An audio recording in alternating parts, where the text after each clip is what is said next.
Donc, Père, vous parliez de ceux qui pleurent et de ceux qui pleurent pas. Et en gros, ça fait une ligne de démarcation. Ceux qui seront sauvés, ceux qui seront pas sauvés.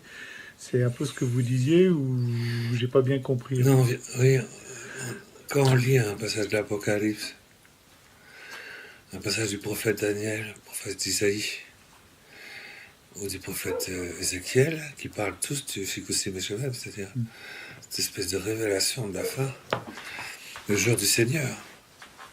Quel est le prophète, hein? Je m'excuse, mais quel est le prophète qui ne parle pas du jour du Seigneur? Ouais. Donc pratiquement tous les prophètes parlent du Fikoussi Meshulam. C'est facile de vous en faire la démonstration. On peut prendre n'importe quel texte de l'évangile. Pof, c'est le Fikoussi Meshulam. Pourquoi? Parce que c'est le terme illuminant. Comme dit saint Thomas d'Aquin, alors attention, la ratio formalis objectif, c'est la raison formelle de l'objectif. C'est à cette lumière-là, tiens, oula, qu'on comprend beaucoup de choses. C'est le Père qui est le principe de la lumière. Lumière née de la lumière aussi. Hein. Voilà. Alors c'est sûr, le repentir, la miséricorde, l'amour, c'est la clé quand même de la vie, c'est la clé aussi du début de la vie, c'est la clé aussi de la fin de la vie, de l'accomplissement de la vie, de la plénitude reçue de la vie. C'est aussi le terme, la signification profonde de la liberté éternelle dans notre liberté spirituelle et immortelle, quoi. Hein, c'est ça. Si bien que la question des larmes est très importante. Bienheureux les affligés, ils seront consolés. L'esprit de science, vous voyez, c'est lié à l'esprit de science, c'est un des 7 dons du Saint-Esprit. Le don du Saint-Esprit, par exemple, comment vous pouvez savoir si vous avez fait un jour eu des larmes, ça, qui viennent de Dieu, je veux dire, pas qui viennent pas parce que vous avez perdu un chien. Hein. C'est pas à cause pas parce que vous êtes attaché à quelque chose de terrestre. J'ai pas gagné au loto, je vais pleurer, quoi. C'est pas ça, ça c'est les habitants de la terre, ceux qui habitent à l'intérieur des choses terrestres. Ils vont pleurer parce que ça n'a pas marché, on n'a pas regardé, ma réputation. Moi, le vieux père Emmanuel, ma réputation, je m'en fous, je suis le pire de tous. Alors, je sais ce que font les brigands et je vois que je suis pire. Alors, donc voilà, donc il n'y a pas de problème. Donc, je me fiche pas mal de ma réputation. Ah, mais mon père, c'est normal, vous êtes tellement admirable. Toi, ta gueule. Bon, peu importe, on n'est pas attaché aux choses de la terre, on est attaché aux choses du ciel. On habite le ciel. Nous sommes les habitants du ciel. Nous sommes les habitants de la vie spirituelle, d'accord? Et donc, c'est ça. Et c'est pour ça qu'il est dit dans l'Apocalypse, malheur aux habitants de la terre. Malheur parce que ceux-là, ils sont attachés, ils ont un fil à la patte, et ils vont pleurer pour un chien, ils vont pleurer pour rien. Hein, pour rien. Ils vont pour un... Ils ont planté des carottes, il n'y a pas le climat qu'il faut, ils vont pleurer, quoi. C'est... Non, moi je comprends aussi, il faut comprendre aussi pourquoi les gens pleurent. Ils ont besoin quand même de pleurer. L'âme, ça existe pour quelque chose. Mais quand il s'agit de quelque chose d'humain et de divin, c'est le don de science. L'esprit, un des 7 dons du Saint-Esprit, bienheureux. Lorsque tu rentres à l'intérieur de ce qui est à l'intérieur, du feu intérieur de l'Esprit Saint, dans l'horizon, et que du coup tu pénètres à l'intérieur de l'amour, mais concret, quoi, palpitant, de l'époux, enfin de la première personne de la très sainte Trinité, qui ouvre ses bras comme ça, avec dans une confiance, une fragilité inouïe, quoi, une délicatesse, une vulnérabilité sans aucune mesure, presque substantielle. Dès que moi je m'approche et que je vois quelqu'un qui me dépasse sur ma droite, sur ma gauche, se précipite, il me donne des grands coups de pied dans le ventre. À mon papa.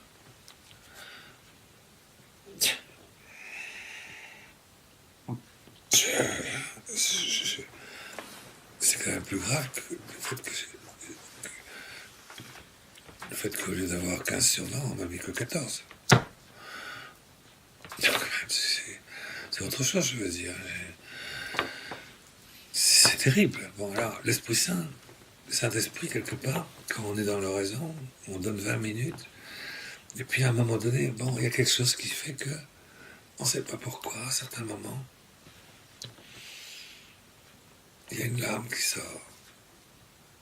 Je sais pas, il y a un moment dans les 20 minutes, allez, pendant 3 minutes de suite, il y a quand même un moment de climat intérieur émouvant, si je puis dire. Bon, pas émouvant, mais Dieu est là, enfin bon. Et puis, il va y avoir des larmes. Hein, j'assiste, par exemple, je vois le pape, et puis tout le monde l'acclame, je vois que tout le monde l'aime, je vois que le Saint-Esprit tombe sur 1 million de personnes en même temps, 4 millions, je sais pas, et l'aime, et il y a un amour entre eux, et ça me fait pleurer. Il y a une larme. Moi, je comprends mieux ce que vous dites, parce que bon, j'ai beau être marin et gros dur, mais ça m'est déjà arrivé. Bon, ouais. Il y a une larme. Ça m'est arrivé, ça arrive de temps en temps, c'est clair. Bon, Jésus se trouve devant Jérusalem et il voit et il pleure. Il a une larme. Il voit Jérusalem, il voit l'Immaculée Conception en fait, présent dans tout ce qui constitue la ville. Le seul cœur qui bat lumineusement dans une spontanéité vraiment parfaite, une collectivité humaine semblable à celle de Marie. Et puis en même temps, il regarde bien. Au lieu d'avoir cette unanimité, ils battent tous au rythme du Sikousim Meshamem. Ils en ont rien à cirer. Combien de fois je suis venu pour rassembler mes brebis, alors il pleure. Jésus, il a l'esprit de science, il voit. Et quand on a cette larme, quelquefois on a cette larme religieuse, on a cette larme spirituelle, on a cette larme surnaturelle, c'est un des signes qu'on est en train, que le Saint-Esprit passait à travers nous et nous a détaché quelque chose de la terre, pour nous attacher à quelque chose du ciel, à quelque chose de Dieu. Et comme ça nous détache de quelque chose de la terre, il y a cette larme. Et comme ça nous attache à quelque chose de Dieu, il y a une consolation spirituelle, surnaturelle qui nous dépasse. Donc le texte qu'on a lu, qu'on peut lire dans le livre d'Ézéchiel, d'Isaïe, etc., c'est des textes qui nous indiquent, voilà, tous ceux qui ont les larmes, c'est-à-dire qui sont détachés des choses de la terre, sont forcément extrêmement sensibles à ce qu'on fait à Dieu. Ils sont dans une union surnaturelle à jamais éternelle avec Dieu. Ils ont la vie. Les autres sont morts. Les autres sont morts. Et si je me détache des choses de la terre, ne serait-ce que 20 minutes par jour, pour ne vivre que des réalités intimes et profondes, surnaturelles, dans la communion des personnes de Dieu, que j'aime, Jésus que j'aime, c'est facile quand même de s'engloutir complètement, avec une confiance totale, dans les 5480 plaies de Jésus. C'est facile de s'engloutir dans l'union hypostatique déchirée de Jésus, dans la plaie du cœur. S'engloutir dedans. Disparaître et voir cette goutte d'eau, la dernière. Derrière, et d'aimer, de rentrer dans cette petite, mais qui a en même temps un abîme d'attachement à la paternité incrée de Dieu dans tous les existants de la terre, du ciel, y compris le monde angélique, y compris les intériorités, sans aucune limite de lumières angéliques. Quand je rentre là-dedans et je m'y attache, je le découvre, voilà, c'est facile à faire ça. Je veux dire, enfin, c'est facile à faire. C'est pas une question que ce soit facile ou difficile, c'est pas la question. C'est j'aime ou j'aime pas Jésus. J'aime, et du coup, il n'y a plus que Dieu. Si c'est ça, je suis détaché pendant 20 minutes des choses de la terre. Et forcément, je vais être sensible, surnaturellement et spirituellement aux choses de Dieu. Si je n'ai aucune sensibilité aux choses de Dieu, j'en pleurerai pas. C'est mon papa. Moi, j'aime être dans les bras de mon papa, comme Sainte Thérèse d'Enfant Jésus. Il me prend dans son sein Ah là là, et c'est ce feu brûlant, embrassé, palpitant d'amour qui me brûle, qui m'embrasse, qui m'emporte complètement dans tout moi-même et partout, c'est possible. Voilà. Et je m'habitue à ça, d'être dans l'amour du Père. Hein. Jésus l'avait dit, il faut que le monde sache que j'aime mon Père. Alors il est parti au mont des Oliviers. Et il y a eu, c'est là, Gethsémani. Il faut, lui, Jésus a dit, mais ils ne savent pas ce qu'ils font. Oui. Il a pleuré des larmes de sang. Et Saint Luc, qui est médecin, il a dit une chose. Le médecin, c'est un descriptif, lui. C'est un scientifique. Et c'est des caillots de sang grecs. C'est des caillots de sang qui sortaient de ses yeux. Des caillots qui tombaient et qui pénétraient à l'intérieur de la terre. C'était pas une petite contrition. Hein. Et nous, ça ne nous touche pas. Ce qu'on fait à notre papa, au papa Jésus, à Jésus, tout ça, ça ne nous touche pas. C'est pas, ça nous... On trouve que c'est beaucoup plus important, cette révolte contre... C'est vrai, c'est pas bien, c'est vrai. C'est vrai que c'est pas bien, cette histoire de renversement de toutes les repères. Enfin, c'est le méchaume, de toute façon. Tu vas te rebeller contre le méchaume alors que tu es toi-même responsable du méchaume, puisque ça ne te touche pas. Du coup, le méchaume ne se répand. Et le responsable de tous ces renversements des politiques, etc., sur l'homosexualité, la famille, tout ce que ça, c'est toi qui en es la source. Alors tu te révoltes d'un résultat dont tu es la source, puisque tu t'en fous de ce renversement métaphysique du Shikuti Meshamem. Voilà, ça c'est très... Le jour de l'avertissement qui vient, on va voir que c'est moi. C'est là qu'on va voir tout ça. Ça s'est produit.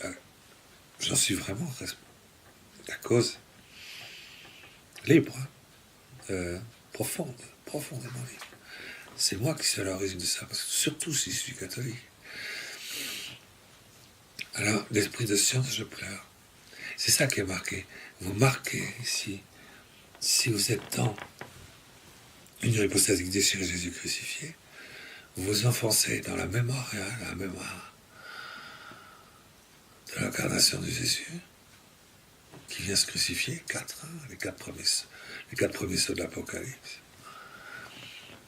Alors à ce moment-là, on peut rentrer dans le cœur, le cinquième saut de l'Apocalypse, qui est l'accomplissement des 4 évangiles. Lorsque les 4 évangiles arrivent à la fin des temps de leur accomplissement, ça donne le cinquième saut de l'Apocalypse. C'est l'époque où se trouvent les âmes égorgées à cause du Verbe de Dieu. Ils sont des myriades. Chapitre 6 du livre de l'Apocalypse. Ça vous dit quelque chose, chapitre 6? Verset 6 plus 6. 6e saut. Bon, il y a que les gens un peu bouchés qui se disent ça me dit rien. Et alors, bon, c'est terrible, c'est comme ça. Alors. Bon, et donc c'est ça, quand je suis à l'intérieur, au cœur du 4 vivant, c'est-à-dire les 4 évangiles, Jésus, Dieu, Jésus vivant, comme Dieu dans une humanité parfaite, responsable de la vie.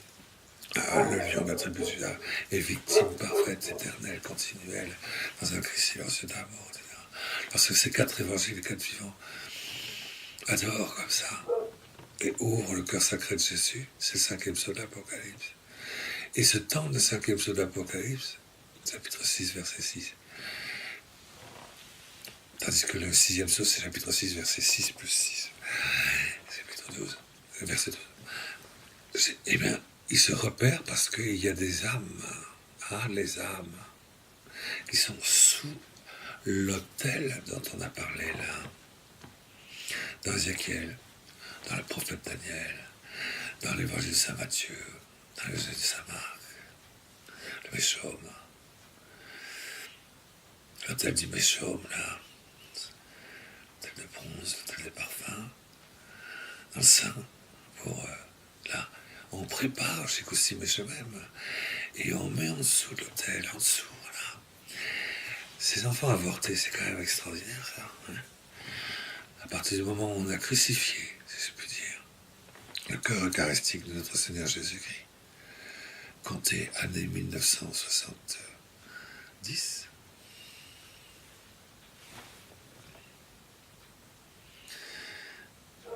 quand on a crucifié la source de l'unité du corps mystique vivant, Jésus entier sur la terre, vivant de l'Eucharistie à la communion, à l'instant même de la communion, dans le lieu où je communie, et à l'instant où je communie d'une manière qui transgresse, qui dévaste ce que le Messie a enseigné à Moïse depuis 3000 ans, 3300 ans,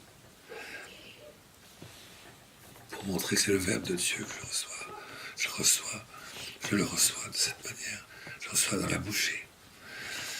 C'est pas moi qui ai la main sur Dieu, c'est pas prenez et mangez-en tous. C'est une traduction fausse. Accipité, c'est pas prenez. Donc c'est une traduction hérétique, c'est une traduction fausse, c'est une traduction totalement aberrante, enfin, bon, qui n'a rien à voir avec le grec, qui n'a rien à voir avec le Seder d'Israël depuis Moïse. Le quatrième pain qui est là d'offrande à la fin, au moment de la quatrième coupe, que Jésus a pris après le lavement des pieds. Là. Il a pris le pain réservé au Messie. Il a pris la coupe. Et on le dit bien dans la messe, à la fin du repas, il a pris la coupe. C'est donc la quatrième coupe. C'est donc le pain réservé au Messie. Et il leur donne la bouchée. C'était une tradition obligatoire à respecter depuis Moïse. Donc, d'un seul coup, en 1970, il y a des francs-maçons, des responsables de la hiérarchie, le plus haut sommet, de la hiérarchie de l'Église, qui décident de briser, de déchirer ça. Et c'est pour ça que Mère Teresa de Calcutta disait, c'est ça, la source de tout le mal qui se fait dans le monde. Parce que j'ai fait un chikoutz meshom. C'est-à-dire, j'ai brisé, j'ai déchiré, à l'instant même et dans le lieu même où la puissance de Dieu par l'Eucharistie, lorsqu'elle est reçue, réalise une espèce de soudure d'unité eucharistique de l'humanité tout entière, que les gens le sachent ou ne le sachent pas. Mais si, à cet instant, de source de l'unité de l'humanité de la nature humaine tout entière, j'ai entendu une fissure, une dévastation, un chikoutz. À ce moment-là, à partir de ce moment-là, la dévastation commence à s'infiltrer à l'intérieur de l'Église. Voilà pourquoi le pape Paul VI a dit « Les fumées de Satan sont entrées désormais dans l'Église ». Il l'a dit à ce moment-là. Et vous comptez, comme dit Saint Jean dans l'Apocalypse, comme dit Daniel, le livre de Daniel, comptez donc un temps et un demi-temps.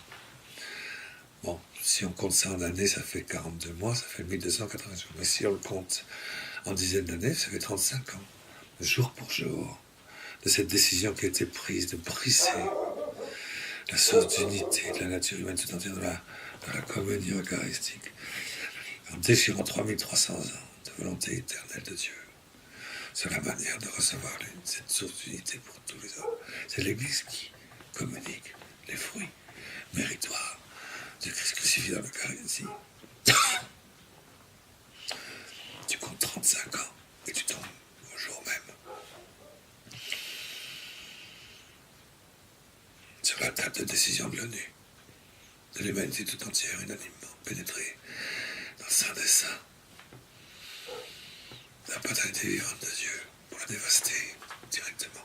Quand je dis dévaster directement,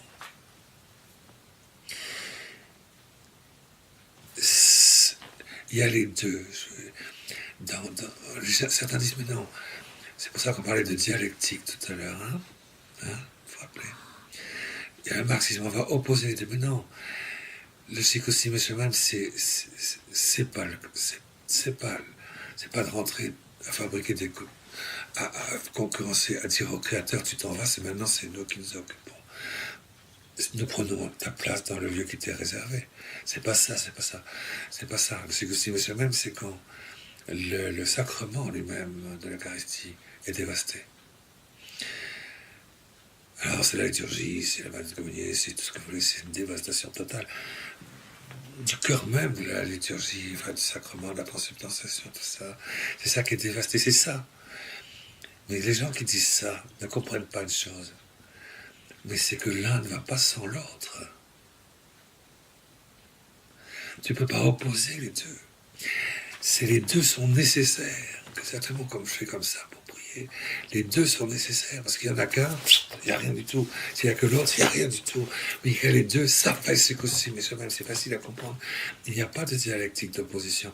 C'est les deux qui se produisent. Et il y a d'abord, effectivement, la manière, le fruit du sacrement dont tu es reçu, qui est dévasté. Puis, j'écoute ces même en 9 mars, oui, je ne sais plus, je devrais le savoir, 2005. 30 jours après, le pape Jean-Paul II est mort. J'aurais beaucoup à dire là-dessus. Beaucoup.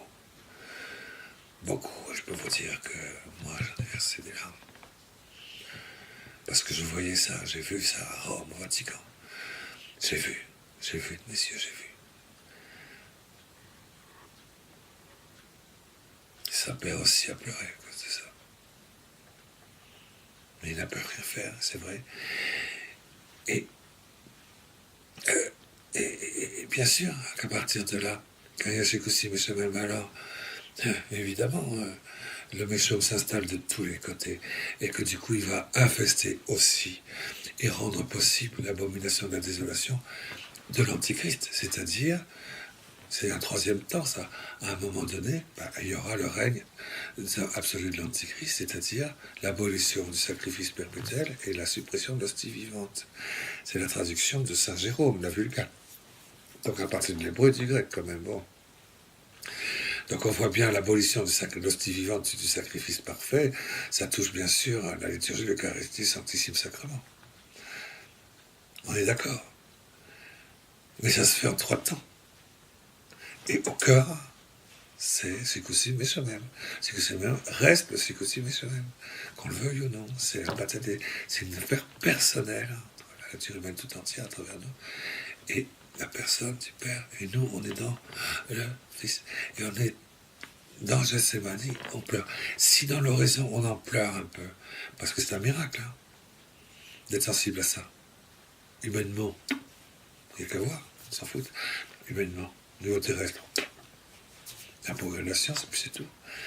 Mais dans l'oraison, tu es sensible à ça, et tu pleures, et même ça peut être des larmes de sang. Hein. C'est un miracle.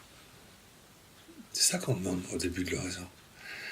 Qu'on puisse rentrer un petit peu dans le miracle de ceux qui veulent être marqués du signe du Fils de l'homme venant sur les nez du ciel. Hein, et pas être marqué par le 666, le chiffre bestial du Sikoussi Meshamem, c'est-à-dire de l'indifférence totale par rapport à ça, et du dégagement en touche sur il y avait l'œil du genre, et on va y avoir le sacrilège dévastateur de tout ce qui est sacramentel dans l'Antéchrist. Pourquoi tu bottes en touche? Pourquoi tu ne prends pas ce que te dit Jésus? Pourquoi tu ne prends pas tout? Pourquoi tu veux séparer ce que Dieu a uni? Pourquoi? Pourquoi? Mais oui, pourquoi? Pourquoi? Alors tu as une espèce de... On est désolé. Et il y a 2 manières d'être désolé. On est à la désolation du médium, c'est-à-dire ou bien on est dans une désolation qui est sous le souffle du Saint-Esprit. On est vraiment à se lamenter, quoi. Ça, c'est l'esprit de science. Je sais ce que c'est. Je vois ce que c'est. Je prends la mesure intérieure surnaturellement de ce que c'est. Je suis saisi surnaturellement par ça, dans un mystère de compassion. J'ai vécu pendant 12 ans avec le Père Emmanuel. Et la Sainte Vierge lui a fait dire, quand il avait l'âge de 5 ans, donc en 1910, que toute sa vie serait consacrée à préparer pour l'Église un nid, un espace de liberté, d'enfance absolue. de simplicité, de disponibilité à Dieu pour consoler.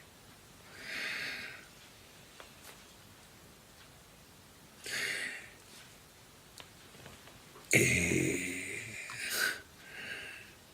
pour consoler Dieu, pour consoler Jésus, pour consoler aussi la Vierge, parce que la Vierge à Marie et pour rentrer dans le mystère de compassion de l'Immaculée Conception. Et c'est toute la mission du Père Emmanuel de Fleuris, avec qui j'ai vécu moi personnellement pendant 12 ans, et au cœur duquel d'ailleurs sont nées une multitude de congrégations, de communautés nouvelles, multitude, y compris des traditionnels, et y compris aussi des très très très très ferventes, très brûlantes apostoliques comme ça, avec des charismes étonnants. Et ce mystère de compassion, de rentrer dans le mystère de compassion des enfants qui pendant 9 mois sont désolés mais ne peuvent verser aucune larme. Et dès la naissance, c'est des torrents de larmes. Marie, quand elle est née, c'était des torrents de larmes. On n'a pas pu arrêter les torrents de larmes, Marie, à sa naissance le 8 septembre. On n'a pas pu l'arrêter. On n'a pas pu l'arrêter. Le pape Saint Pie X avait fait envoyer comme ça chez le Père Emmanuel, chez ses parents. Il y avait une petite qui s'appelait Marie, qui était la gouvernante, enfin la gouvernante, la petite bonne, quoi, la petite stigmatisée, tout ça. Et le pape Saint Pie X était en relation très profonde avec elle. C'est à cause de ça qu'on a donné la communion aux enfants. Avant, on ne communiait pas avant l'âge adulte. Et donc c'est grâce à ce qui se passait dans cette famille du Père Emmanuel qu'il y a eu cette communion aux enfants, ce retour aux enfants, vers l'enfance. C'était tout de suite après Sainte-Thérèse d'Enfant Jésus, c'est les enfants qui nous montrent le modèle. C'est eux qu'on suit, qu'on court autant qu'on peut pour recevoir dans le baptême et l'Église nouvelle. Voilà, c'est des phrases de Sainte-Thérèse d'Enfant Jésus. Et là, le mystère de compassion, il a envoyé comme cadeau une statue de la Sainte Vierge, grande comme ça, en top, tu vois, c'est du les gens qui aiment le grand art, à Rembrandt, qu'est-ce que c'est que ce truc. Mais ça représente Marie qui vient de naître, Et aussitôt qu'on a déballé ce cadeau du pape Saint Pie X à Bordeaux, la Vierge a pleuré, mais c'est des centaines de litres. C'est la première fois qu'on a vu des larmes de Marie. Le mystère de compassion, elle exprime les larmes contenues de la nature humaine, de la conception jusqu'à la naissance, et qui débordent dans le 5e psaume de l'Apocalypse, de manière ouverte. L'évêque est venu. Parce qu'il y a eu des centaines de gens, tu penses que les gens sont précipités, ils n'ont jamais vu ça. Des centaines de personnes, des milliers de personnes. Alors l'évêque est venu aussi, avec sa crosse. L'évêque de Bordeaux. Et puis avec sa crosse, il a tapé comme ça par terre. Je vous ordonne d'arrêter de pleurer. Alors la Vierge s'est arrêtée de pleurer. Sur l'ordre de la Sainte Église militante. Bon, peu importe. Ce mystère de compassion qui correspond à ce qui se passe dans la crucifixion de l'innocence marque la date du 5e psaume de l'Apocalypse, chapitre 6, verset 1 6. Et on voit ces enfants qui sont sur l'autel, qui sont mis à mort, qui ont été mis à mort, qui ont été tués, massacrés, dévastés, déchirés, déchiquetés par leur propre mère, par les médecins, par les gouvernements, par l'unanimité sociale tout entière. Quand je pense par exemple à M. Fillon, là, qui est catholique pratiquant, et qui a voté, il a dit « je vote le droit à l'avortement », c'est-à-dire que si tu critiques quelqu'un qui fait un avortement, il va en prison. Il est catholique pratiquant. Ça veut dire que c'est fini. Il n'y a plus aucune bénédiction sur cet homme jusqu'à la fin du monde. Une malédiction substantielle qu'il a signée de sa main. Bon, peu importe ces enfants, combien sont-ils? La quantité est une chose extraordinairement importante. Ils ne sont pas morts à cause du Christ, tous ces enfants. Et l'Apocalypse indique, ils sont morts à cause du Verbe de Dieu. Logos de Théo, ils sont morts. Ils ont été morts par haine, non pas du Christ, mais par haine du Verbe de Dieu, parce que c'est le Verbe de Dieu qui illumine tout homme à l'instant où il commence à exister dans ce monde. Et ça, le démon ne supporte pas, c'est ça qu'il en haine. Donc, pour arriver jusque-là, il faut qu'il produise un holocauste substantiel, on peut dire, sur l'innocence. Et des calculs qui sont faits à partir des chiffres du ministère de la Santé. J'en parlais il y a 6 mois, là. J'ai fait des calculs avec des gens, parce que moi j'ai eu la chance de pouvoir rencontrer des gens comme ça, leurs statistiques et tout. C'est la fameuse question du stérilet. Hein. Combien il y a d'avortements en France par an? Alors le chiffre officiel, c'est ce qui passe en clinique, évidemment. Bon, au niveau mondial, on va dire 1 milliard en 10 ans ou 20 ans. Mais en fait, si tu rajoutes, il faut multiplier par 10, si tu rajoutes les stérilés. Et il faut prendre les statistiques officielles. Et si j'ai bien calculé, ça fait à peu près 153 milliards depuis le Sikus Meso, de Monseigneur Villot, Monseigneur Bugnini. Enfin, des fumées de Satan qui sont rentrés dans l'église pour aller jusque dans la main du communiant. Pour dévaster la possibilité d'une unité de l'humanité tout entière dans la rédemption du Père. Là, ici, on a mis un grand coup de couteau dans la coupe. Tu mets le sang du Christ, ça pisse par terre. C'est ça qui s'est passé là. Tu fais comme ça. Ici, tu reçois le Christ, tu reçois le pain de Jésus, d'accord. Et ici, tu reçois le Verbe éternel de Dieu. Lumière de la lumière qui va du coup t'assimiler, parce que le Verbe est plus grand que toi, du coup il t'assimile. C'est toute une symbolique expliquée à Messie, à Moïse. Déchiré, 3330 ans déchiré d'un seul coup. C'est ça le grand événement mauvais. Comme dit Sainte Teresa de Calcutta. Alors ces enfants-là, ils sont combien? Environ 150 à 200 milliards depuis 1970. On n'est que 7 milliards de survivants. Ça veut dire 20 fois plus minimum. Hein. Donc le poids de l'humanité, elle est là. Le poids de notre nature humaine d'aujourd'hui est là. Le poids énorme. Et il est écrit que tout dépend du nombre. Quand le nombre sera complet, alors il y aura la naissance, 5e psaume de l'Apocalypse, l'avertissement. Et les larmes pourront surgir de la nature humaine tout entière, librement. Et on espère qu'il n'y aura pas un évêque de Bordeaux qui va dire « Je vous ordonne d'arrêter de vivre de l'esprit de science ». Et du coup, la nature humaine va être parfumée de manière nouvelle. Parce qu'après cette petite Santissima Maria que j'ai eue dans mon ermitage, moi, j'ai été gardien dans mon ermitage, tout seul avec elle pendant 2 ans.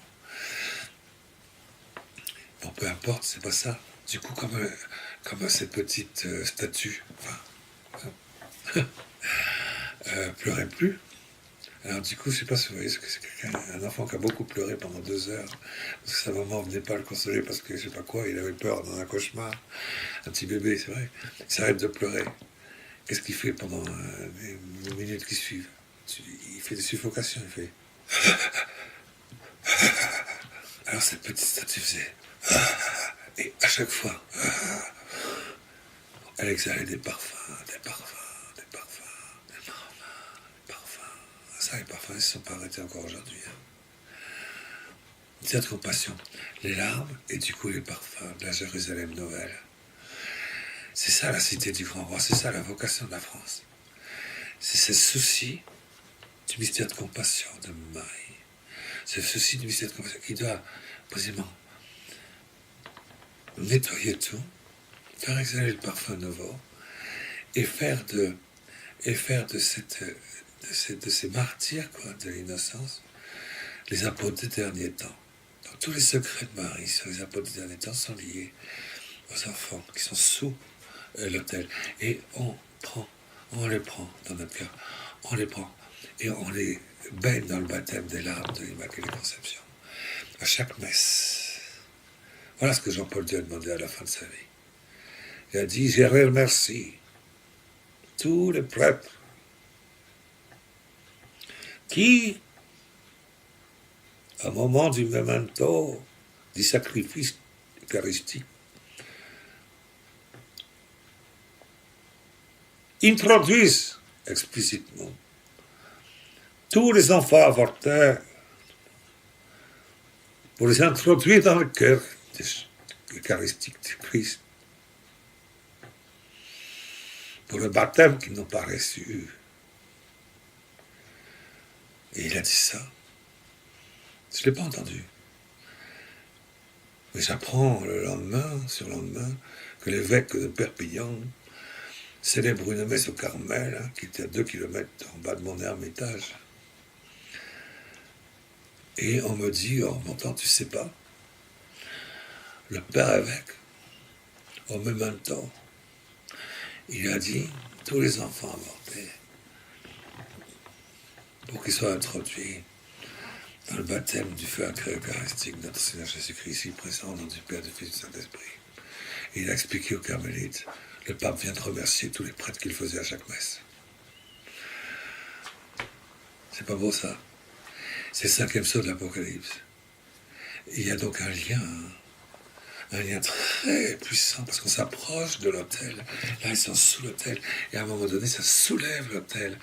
Et c'est ça.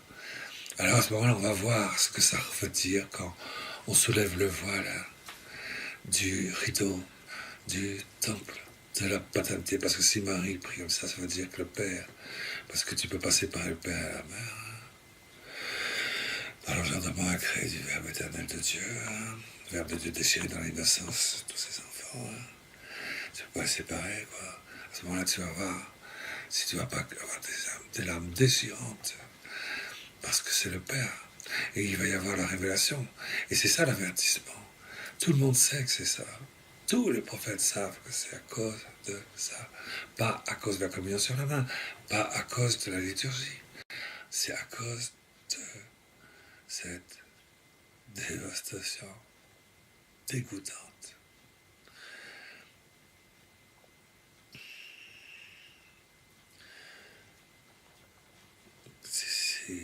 Parce que plus fragile que les innocents, c'est le Père. La vulnérabilité de l'amour paternel, c'est inouï. C'est insondable. C'est quand tu as un papa et que la maman dit, écoute, au gosse,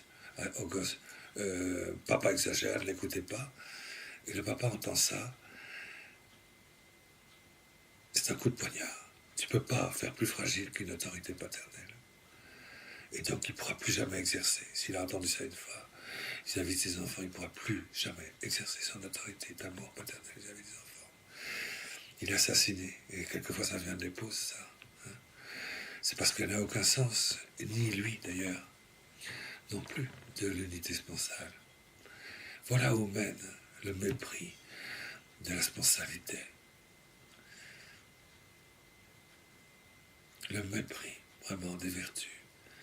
Il faut la pureté, il faut la chasteté, il faut la virginité, il faut la sponsalité. C'est-à-dire, il faut l'amour entre l'homme et la femme. Il faut qu'il y ait l'unité, il faut qu'il y ait l'au-delà de l'unité des deux. Et il faut qu'il y ait dans ce climat-là la paternité de Dieu qui puisse s'exprimer, s'épanouir et donner tout l'amour possible dans une innocence très fragile. Mais lui est le cœur de cette fragilité. Et c'est pour ça, plus c'est fragile, plus c'est émouvant, plus c'est touchant, plus c'est... Si on est insensible à ça, vous voyez, vous reprenez chapitre 8 et 9 du livre d'Ézéchiel, prenez chapitre 6 des sceaux de l'Apocalypse.